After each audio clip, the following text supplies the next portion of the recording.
Now, the NLT, I urge you to give your bodies as a living sacrifice. Yes. So I will give us something and it belongs to you. It cannot be given but also still belong to you. In NIV, I urge you to offer your bodies.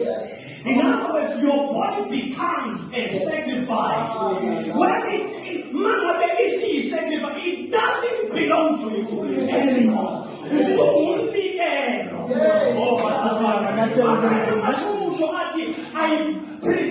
I urge you to present your bodies. Every day you have a responsibility. Not to get saved. I present myself as a living sacrifice.